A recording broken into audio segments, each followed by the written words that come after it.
भगवान श्री कृष्ण को नमस्कार करते हुए आप सभी का अनंत एकेडमी ऑफ मैथमेटिक्स में स्वागत है। देखिए एमएससी में ऑर्डिनरी डिफरेंशियल इक्वेशन की जो बुक है उसमें अब हमारे पास आती है Bendixson's non existence theorem. State and prove अगर वो देते हैं तो स्टेटमेंट आपको खुद से लिखनी पड़ेगी, स्टेटमेंट आपको नहीं मिलेगी, तो इसलिए इसको ध्यान से समझे। D be a domain in the X Y plane, D हमारे पास डोमेन आ गई, प्लेन हमारे पास एक्स वाई प्लेन हो गया। Consider the autonomous system D X by D T is equal to P which is a function of xy, and dy by dt is equal to q which is also a function of x and y, where p and q have continuous first partial derivatives in d, यानी कि जो हमें domain given है उस domain के अंदर p और q दोनों कॉन्टिन्यूस भी है और उनका फर्स्ट पार्शियल डेरिवेटिव एग्जिस्ट करेगा। फिर सपोज करेंगे कि p का विद रिस्पेक्ट टू x और q का विद रिस्पेक्ट टू y निकाल करके जब हम उसका एडिशन करेंगे, यानी कि करली y करली x ऑफ p और करली q by करली y has the same sign throughout d, कि भाई इसका सेम साइन रहेगा, पूरी की पूरी डोमेन में चेंज नहीं होगा। Then the given system has no closed path in domain D, अगर साइन चेंज नहीं होगा तो जो सिस्टम है उसका कोई भी क्लोज्ड पाथ डोमेन डी के अंदर एग्जिस्ट नहीं करेगा। ये हमें प्रूफ करना है, तो हम इसका बिल्कुल उल्टा लेकर के चलेंगे, कॉन्ट्राडिक्शन के थ्रू इसको प्रूफ करेंगे।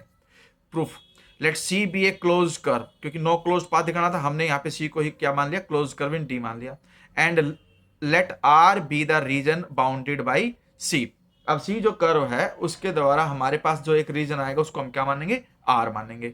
अब applying Green's theorem in the plane, अब वेक्टर कैलकुलस में भी आपने पढ़ी ग्रीन्स थ्योरम, उसमें कंडीशन ये होती है हमारे पास कि P D Y minus Q D X under the closed curve C is equal to में double integration under the region R curly P by curly X plus curly Q by curly Y. देखिए क्या change हुआ है, यहाँ single यहाँ double,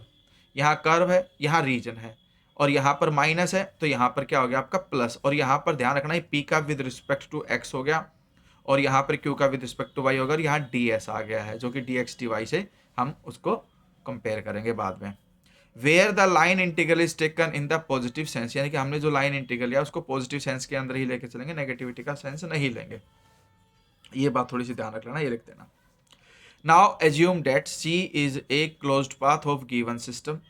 अब C तो closed path है ही, वो स्टार्टिंग में मैं बोल चुका था। अब हमारे पास गिवन सिस्टम के लिए हम क्या करेंगे, लेट करेंगे कि भाई जो x है वो तो एक फंक्शन ऑफ t हो गया, y function of t, gt मान लिया हमने, x एफ टी और y gt, be an arbitrary solution of given system defining c parametrically. अब हमारे पास कंडीशन क्या है यहाँ पे, अगर C क्लोज्ड है तो उसके अकॉर्डिंग जो हम सिस्टम को सोल्व करेंगे तो उससे x और y की वैल्यू निकलेंगी, और पैरामेट्रिकली में हमारे पास कंडीशन क्या आ जाएगी कि x एक फंक्शन आएगा t का और y एक फंक्शन आएगा t का, तो ये सॉल्यूशन कहलाएंगे इसके arbitrary. And let t denote the period of this solution, period of this solution देखिए क्लोज्ड पाथ है तो जब हम लगातार उसको कॉन्टिन्यूसली चलते जाएंगे क्लोज पाथ में तो हमारे पास कंडीशन क्या होती है कि एक पर्टिकुलर टाइम के बाद फिर आप वहीं पहुंच जाओगे, क्योंकि क्लोज कर्व है, फिर एक पर्टिकुलर टाइम के बाद वहीं, तो वो जो पूरा टाइम पीरियड है उसको हम किससे डिनोट करेंगे, टी से। T denote the period of this solution. Then D F T by D T is equal to में पी, यानी कि हमारे पास D X by D T is equal to P X Y था, तो x की जगह पे यहाँ एफ टी लिख दिया और यहाँ एक्स की जगह एफ टी और वाई की जगह जी टी। सेम वे में D Y by D T is equal to Q था तो वाई की जगह जी टी और यहाँ एक्स और वाई, ठीक है, अलॉन्ग सी वी हैव। अब नेक्स्ट स्टेप के अंदर हम क्या करेंगे, इंटीग्रेशन क्लोज कर्व सी लिया, P X Y D Y minus में Q X Y D X, ठीक है। अब पीरियड हमारे पास टी था तो इसलिए लिमिट जीरो से टी चलेगी, क्योंकि हर पर्टिकुलर टाइम पीरियड के बाद फिर वो टर्न कर रहा है, तो जीरो से T. Same condition as it is लिखोगे, बस चेंज क्या हो जाएगा, एक्स की जगह एफ टी, वाई की जगह पे जी टी, और यहाँ पर कंडीशन ये आ जाएगी इस y की जगह पे gt, फिर यहाँ पे x की जगह पे ft, y की जगह पे gt और dx है इसलिए x की जगह पे ft, और फिर हमने क्या किया कि इसके अपॉन में dt करेंगे, इसके अपॉन में dt करेंगे और यहाँ मल्टीप्लाई dt कर देंगे, तो ये कंडीशन आ जाएगी हमारे पास, ठीक है, कि भाई dt से डिवाइड कर दिया, dt से मल्टीप्लाई।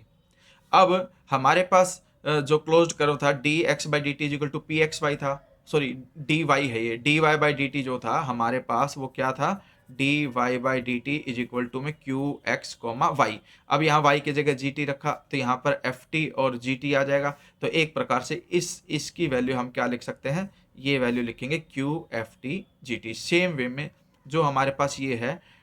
ठीक है, D F by D T, क्योंकि यहाँ पे क्या था x और y है उसकी जगह पे कंडीशन रख रखी, यहाँ पर dx था, डी एक्स की वैल्यू डी टी, तो इसकी जगह पे हमने क्या रख देंगे p। क्योंकि हमारे पास dx/dt जो है वो px,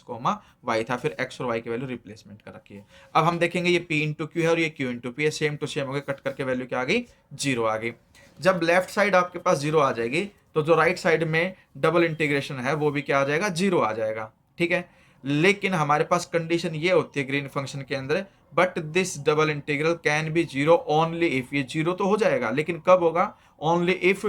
दिस चेंज साइन, जो ये वैल्यू है ये आपके पास साइन चेंज करेगी तभी। और दिस इज ए कॉन्ट्राडिक्शन, क्योंकि हम स्टार्टिंग में लेकर के चलेंगे, नो साइन चेंज की कंडीशन हम यहाँ पर लेकर के चले थे स्टार्टिंग में ही, बिल्कुल ये इन्होंने लिखा भी है। ये देखो गिवन है कि suppose that has the same sign throughout, same sign का मतलब कोई साइन चेंज नहीं होगा, लेकिन यहाँ पर कंडीशन क्या आ गई, चेंज साइन की कंडीशन आ गई, तो this is a contradiction. Contradiction का जो हमने सपोज किया था कि C is a closed path, वो गलत हो गया। अब क्या आएगा, C is not a path of given system and hence given system possesses no closed path in D. ये हमारे पास थ्योरम यहाँ पर फिनिश हो गई।